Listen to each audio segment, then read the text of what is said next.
Greetings, everyone. This is April from Android Authority. Agent 007, better known as James Bond, is known for electronic gadgets and technological wizardry. And when a device appears, no matter how briefly, in one of the James Bond movies, that device is automatically associated with notions of reliability, toughness, and technological advancement. Such a thing occurred with Sony's newest Android phone, the Sony Xperia T LT30p and the Sony Xperia TL LT30at. Both phones are currently referred to as the Bond phone. Is the Xperia T's association with 007 well-deserved? Sit with me through this review and find out. Sony has always been known to break the mold when it comes to its Android phone designs. The Xperia T is no exception. It is solidly built, suave and smooth, and with hardly a sharp corner. Its size and weight are pocketable enough for Mr. Bond or a Mr. Bond wannabe. It isn't exactly feather-like, but it's not rock-heavy either, though it feels rock-solid. It doesn't creak when you grip it tightly with your fist. The phone's front is all black, accented only by the silver Sony and Xperia word marks. The front is clean and simple. No hardware buttons here. Just a notification light, sensors, speaker grill, front camera, and microphone. The top and bottom edges of the front bevel towards the top and bottom sides where they meet the back panel. This phone has smooth corners and doesn't have sharp edges. The headphone jack sits at the top and is highlighted in silver. Only the micro USB port is on the left side. There's nothing at the bottom side. The phone's right side is where things get a little busy. The slots for the micro SD and micro SIM cards are underneath this flap. Right below this compartment are the power buttons, volume rocker, and camera shutter. I must say that these buttons are dangerously situated in an area that can easily be pressed by the base of my thumb. Also, I would need to bend my thumb further downward to be able to access these buttons. I find it inconvenient and uncomfortable, especially with one-handed use. The phone's back is made of soft touch rubber and contrasts nicely with the industrial air of the phone's front. The material prevents fingerprints and smudges. This non-removable back panel curves downwards from the top and bottom edges towards the center. I find this curve somewhat sexy, and it gives the phone a distinct Xperia look. This bump, though, looks ugly, and the loudspeaker hole down here is a little bit too deep. It can easily accumulate dust and dirt over time. The 4.55-inch TFT touchscreen brings a sharp, high-definition display at 1280 by 720 pixels resolution and density of 323 ppi. Colors are vivid and true to life. Images are sharp. You'll see fine details when zooming in on images, though to me the dark tones in videos appear grainy. In terms of processing power, the Xperia T's hardware appears to be a little bit behind, especially in this age of quad-core processing.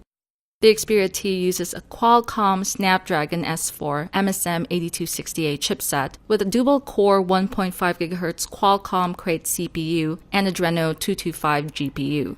These are complemented by 1 GB of RAM and 16 GB of internal storage.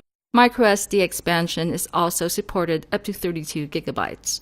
The Xperia T is also PlayStation certified. Yet, the Xperia T shows several signs of sluggishness. There's noticeable lag when swiping between home screens, navigating the app drawer, and loading high-resolution photos.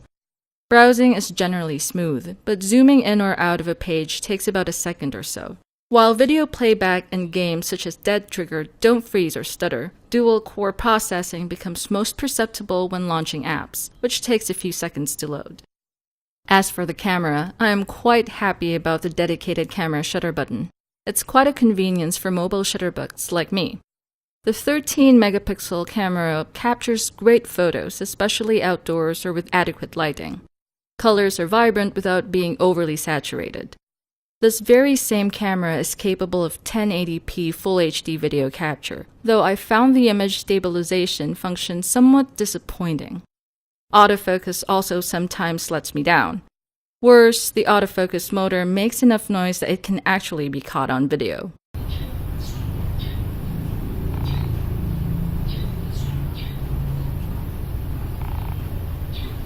For multimedia playback, the Xperia T comes with Sony Walkman app as the default music player, with straightforward and intuitive controls. You can also enjoy better sound with clear bass, a 5-band equalizer, and X-Loud. The Xperia T can also play 1080p Full HD videos without gasping for breath. The phone comes with a non-removable lithium-ion battery pack with capacity of 1850 mAh, expected to power the phone for about 5 hours of video playback, 7 hours of talk time, and 16 hours of music playback.